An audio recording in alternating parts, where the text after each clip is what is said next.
பிரச்சினைகளுக்கு மூல ஊற்று எமது உள்ளம்தான். ஏனெனில் எந்த ஒரு விடயத்தையும் எம்மை செய்ய தூண்டுவது எமது உள்ளமே.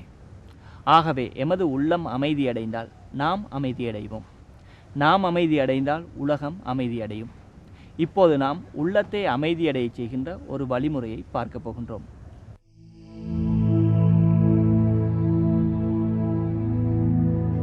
அலைபாயும் மனதால் உடல் உள கட்டுப்பாடுகளை மீறாமல் மனிதனை பக்குவப்படுத்துகின்ற ஆன்மீக வழிமுறைகளை சகல மதங்களும் கொண்டிருக்கின்றன.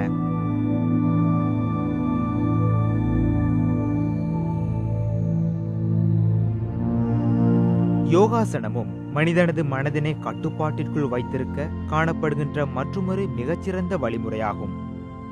சுமார் 26,000 வருடங்களுக்கு முன்னர் இந்தியாவின் முனிவர்களால் அறிமுகப்படுத்தப்பட்ட யோகாசனம் மனதை ஒருமுகப்படுத்தி அதனுள் காணப்படும் அறிவினை வெளிக்கொண்டு வந்து மனதை பலப்படுத்துகின்றது என கூறப்படுகின்றது. இன முரண்பாடுகளால், வன்முறைகளால், யுத்தத்தினால் அமைதியை இழந்து தவிக்கின்ற எமது நாட்டில் மக்களது மனங்கள் சமாதானத்தையும் அமைதியையும் நோக்கி திரும்ப அவர்களிடத்தில் உள அமைதி ஏற்படுத்தப்பட வேண்டியுள்ளது. அந்த வகையில் மகரகம இளைஞர் கழகத்தில் இடம்பெறுகின்ற இந்த யோகாசன பயிற்சி பட்டறை காலத்தின் தேவை எனலாம். இம்மாதம் 7ஆம் தேதி இடம்பெற்ற இந்த பயிற்சி பட்டறையில் இத்துறையில் 15 வருட அனுபவமுள்ள ஆசிரியர் சுவாமி வர்ணகுல யோகாசனம் தொடர்பான பயிற்சியை இவர்களுக்கு வழங்குகின்றார். මේ දර්ශනය ප්‍රධාන වශයෙන් පාතන්දිලේ කියන ඍෂින් වහන්සේ තමයි මේ ලෝකේ පුරා මේ දර්ශනය විහිදුවන්නේ. ඉස්සලත් මේ යෝග ක්‍රමවේද තිබුණා. නමුත් දැන් මේ ක්‍රමවේදී හාත යෝග කියලා ක්‍රම දැන් මේ අපි කරන යෝග ක්‍රමයට කියන්නේ හාත යෝග. හා කියලා කියන්නේ සූර්යයා, තා කියන්නේ චන්ද්‍රයා. යෝග කියලා කියන්නේ ආත්මය පරමාත්මය සමග එකතු වීම නැත්නම් බැඳීම, සංදිගත වීම, එකතු වීම. මේ තුල තමයි යෝග කියලා කියන්නේ. ඒක අපි සරලව දැක්කොත් කායික, මානසික, අධ්‍යාත්මික. මෙන්න මේ සංවර්ධනය ඇති වෙන මනුස්සයා බොහොම සාමකාමී, දෑහිතකාමී, නිරෝගී මනුස්සයෙක් බවට පත් වෙනවා.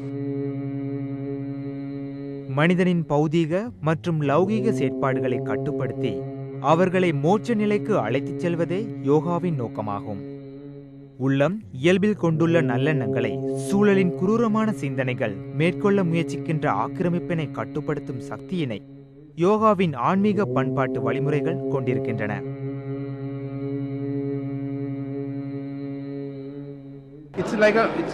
இது ஒரு தொடர்பாடல் முறை. நீங்கள் இந்த யோகாசனத்துக்கு வந்தால் புதியவர்களை சந்திக்கலாம். பிரச்சனைகள் வரும்போது அவற்றுக்கு எவ்வாறு முகம் கொடுப்பார்கள் என்பதை தெரிந்து கொள்வீர்கள். ஏனெனில் யோகாசனம் எமது உள்ளத்தையும் உடலையும் சமநிலையில் வைத்திருக்க உதவுகிறது. ஆகவே எமக்கு ஒரு நெருக்கடி நிலை ஏற்படும் போது அதனை உபயோகிக்க முடியும். Calming down yourself means like you உடல் ரீதியாக அமைதியாக இருக்கும் போது ஒரு தனி மனிதனை ஒரு சமுதாயமாக பார்க்க முடியும். அதை எவ்வாறு கூறுவதென்றால் ஒரு அதிகாரப்பூர்வமான வழியில் அல்ல, ஒரு சாதாரண வழியில் செய்ய முடியும். ஆம், ஆகவே சமுதாயத்தையும் உங்களை சுற்றியுள்ள மக்களையும் பார்க்கும் போது யோகாசனம் உங்களை சாந்தப்படுத்தும். இது முழு சமுதாயத்தையும் சென்றடைகிறது. Yes, yoga does calm you down and that affects the whole society as well. இன்றைய முரண்பாடுகள் நிறைந்த சமுதாயத்தில் அமைதியையும் சமாதானத்தையும் தோற்றுவிக்க தேவைப்படுவது சிறந்த சமுதாய மாற்றமாகும். அந்த சமுதாய மாற்றத்திற்கு சிந்தனை மாற்றம் மிக முக்கியமானதாகும். அந்த வகையில் சிந்தனையை நிலையானதாக மாற்றுகின்ற யோகாசனம் போன்ற வழிமுறைகள் அதற்கு பெரிதும் துணை புரியும் என்பதாகவே இந்த பயிற்சி பட்டறையில் கலந்து கொண்டவர்கள் கூறுகின்றனர்.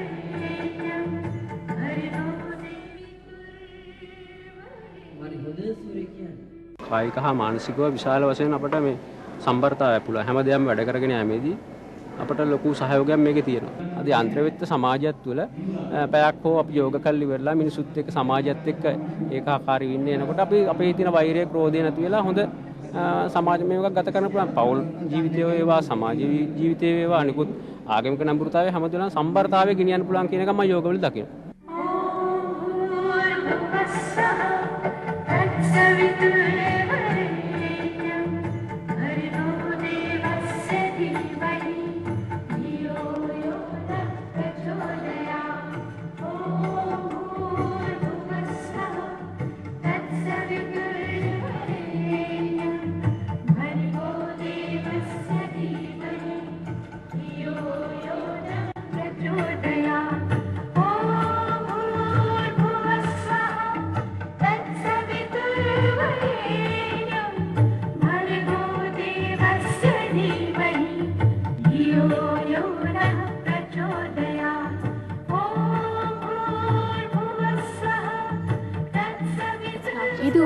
உடற்பயிற்சி அல்ல.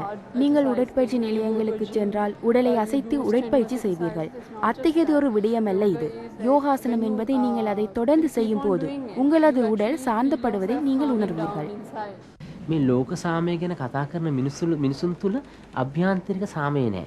මොකද තමන් තුළ හටගන්නවා ගැටුම්. නමුත් අපි ඉල්ලනවා අනිත් අයට සාමකාමී වෙන්න කියලා. කවදාවත් එහෙම සාමයක් ඇති කරගන්න. එහෙනම් සාමකාමී වෙන්න නම් මිනිස්සයා අභ්‍යන්තරික සාමකාමී වෙන්න ඕනේ. තමන් තුළ සාමය ඇති කරගන්න නම් මේ විශ්වීන සෑම මිනිසෙක් සමග මෛත්‍රී සහගතව ඉතා කුළුපකව දෑහිතකම මිනිසෙක් බවට පත් වෙ. ඊට පස්සේ පුළුවන් අපිට ලෝක සාමය ගැන කතා කරන්න. யோகாசனத்தை இலங்கையின் சமாதானத்தை கட்டியெழுப்ப ஓர் ஆயுதமாக பயன்படுத்த முடியுமா? நாட்டில் சமாதானம் பாரிய அரசியல் சமூக மாற்றங்களின் ஊடாக எய்தப்பட வேண்டும் என்றிருந்தாலும் ஒவ்வொரு தனிமனிதனிடத்திலும் அமைதியை விதைக்க முயற்சிக்கின்ற இந்த முயற்சி அத்தகைய ஒரு மாற்றத்திற்கு ஏதோ ஒரு விதத்தில் பங்களிப்பு செய்யும் என்பதையும் நாம் மறுக்க முடியாது.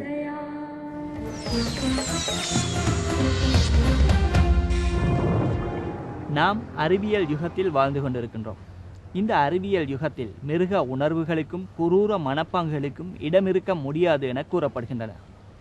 எனினும் இந்த அறிவியல் யுகத்திலும் அழிவுகளும் வன்முறைகளும் முற்றுப்பெறாமல் தொடர்கின்றன.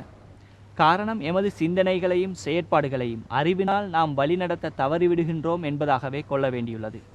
நல்லது, இந்த விடயங்களுடன் இன்றைய விழிப்பிலிருந்து விடைபெறுகிறேன். மீண்டும் அடுத்த வார விழிப்பில் சந்திக்கும் வரை நன்றி, வணக்கம்.